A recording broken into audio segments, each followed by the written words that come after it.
Hey, hello! So tonight's video is all about Bachelor Elite cooking.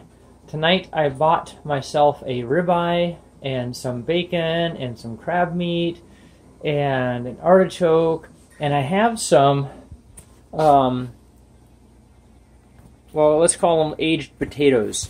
Maybe that's a artisanal term. I don't know.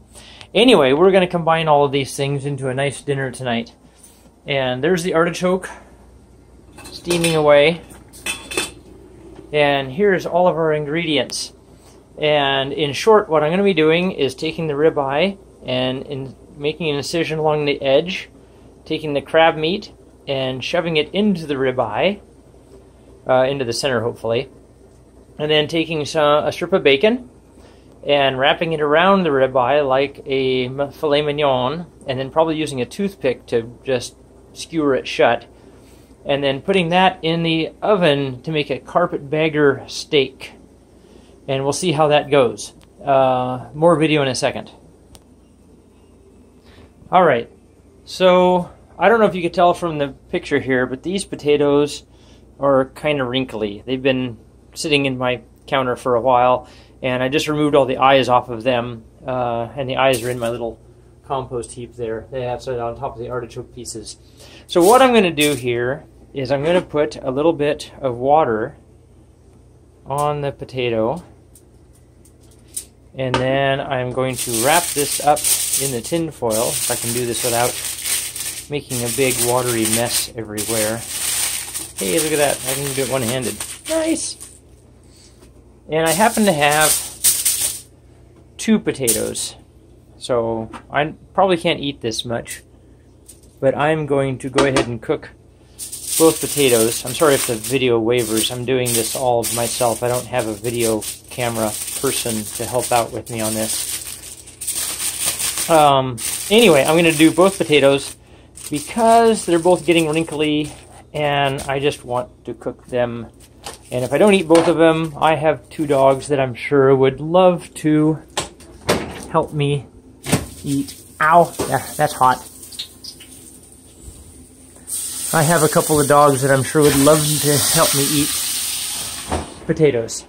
Okay, over here, the ribeye. I've got the ribeye. I've got an incision made in the ribeye. I'm going to take my, don't mind the margarita, that's to keep the cook lubricated. I'm going to take my crab meat and I'm going to just kind of feed it into the steak here. And this is really hard to do one-handed, by the way.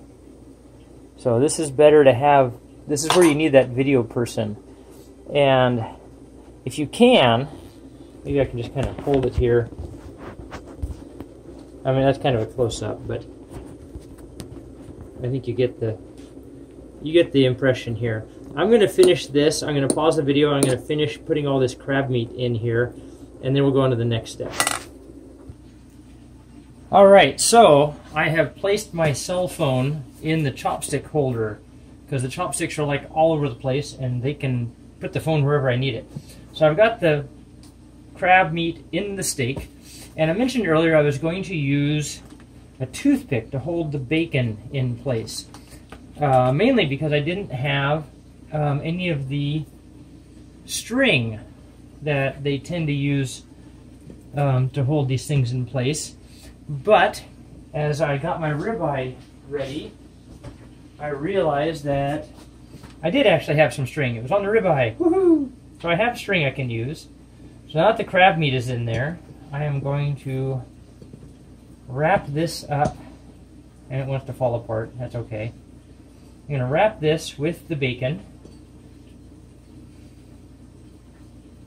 And it looks like the bacon is not going to quite circumnavigate the ribeye, which is just fine. Oh look, it's almost there. It's almost. So we have crab meat and we have bacon and we have string. Wonderful string. And I am just going to work this around the edges here and get this. And it's going to be messy because the string was not, I'm not tying the string on to fit the ribeye. It was the string that was on the ribeye before I put crab meat or bacon around the ribeye. So this is not really going to fit, but I'm going to make it fit because, well, you know, we're going to get gross here. I'm a guy, and I can fit this meat anywhere I want to fit it. Just saying. All right, that's done with. Well, the ribeye's not done with. My joke is done with. Okay, that is, I'm going to call that good enough. I mean, it's sticking out here and there. It's got a little muffin top. Ooh, muffins. I'm not making muffins. Never mind. All right, we're going to call that good. I'm going to open up the oven here where the potatoes are steaming away in their little, I don't know if you can see the potatoes. They're kind of sticking out over there. Anyway, the ribeye is going to go onto the broiler pan, and then that all goes in the broil. So I have potatoes, I have artichoke, and right now I'm going to make myself a small salad because fiber is good, right? So I'm going to pause again, and I'll get back to you in a bit. All right, we're back. So we're looking at the salad here, and this is loose leaf green lettuce with some tomato on it, and then too much carrot because I just love carrot. I love putting carrot in everything. Don't go there. And then avocado, because I love avocado. Who doesn't? And then I've got this balsamic glaze, which, well, I've got some balsamic glaze. Let's just leave it at that. And I'm going to put, I already put some on there because I wanted to see if it was warm enough to pour yet. So here's some more balsamic glaze on my salad. And that gets put away. And then I did mention, right, that this is Bachelor Elite cooking, right? So that wouldn't be complete without the Kraft Thousand Island. So that's going to go around the outside. And this is almost qualifies as a guilty pleasure for me. This was because my parents used to take me to Taco Time when I was young, and I would get, pretty consistently, I would get the deep fried burrito and the taco salad with Thousand Island on it. So that's just kind of where that comes from. So there is my vegetarian dish for the night. Well, I'm sure some of you realized that the artichoke, is also my vegetarian dish there. But I'm going to have a little extra. And then we're going to have a look at the... Oh, those are coming along nicely. I think it's going to be a few more minutes, so I'm going to put you back on pause and let those cook. Oh, so while we're waiting for the steak to cook and the potatoes to cook, some of you may notice these little items over here in the background. That's from breakfast. That is your basic biscuits with some substituted regular flour to some degree, with some whole wheat flour and some amaranth flour. Otherwise, it's your basic biscuit, but hey, I'm a bachelor. I can't be bothered with finding the circular cutter, so I just cut them into squares, and they're still biscuits, they just have corners. Fancy that. Oh, and while we're talking, while I was at PCC tonight, I went to get a chocolate chip cookie because, hey, I went hiking today and I deserve something. They didn't have any, but they have these nice mocha chip cookies.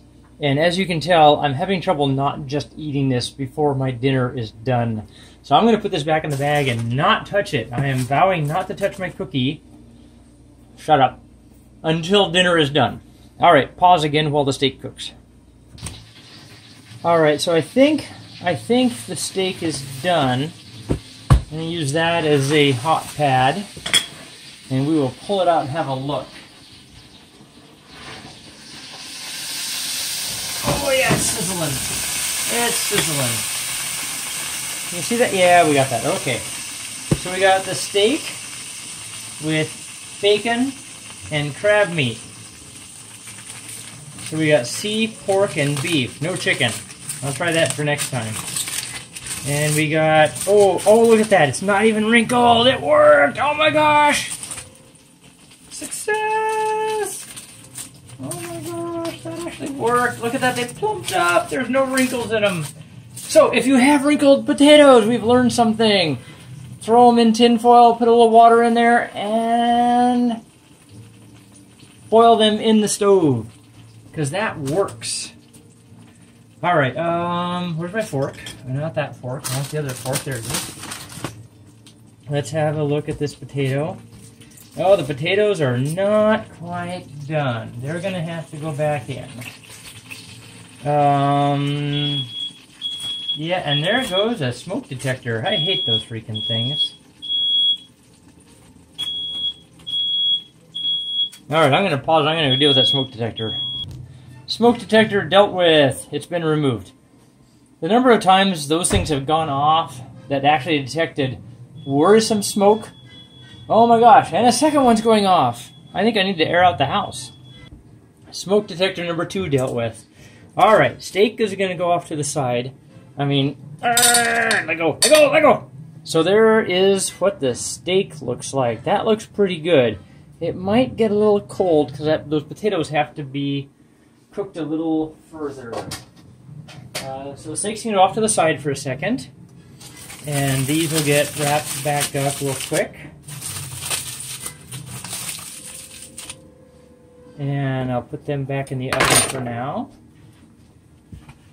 By the way, I'm using the broiler pan that I've been using for the last month to cook bacon. So everything should have a nice pork odor to it. And the artichoke is still boiling. I boiled the water out once. I mean, I don't think it's possible to steam an artichoke without boiling the water out at least once. So that's still going, and back in a few. Alright, so here we have the coup de grace. I'm going to put a little pepper on the potato, and it's not actually quite done because I'm going to get a small bowl of safflower mayonnaise in which to dip my artichoke hearts, or my artichoke heart included.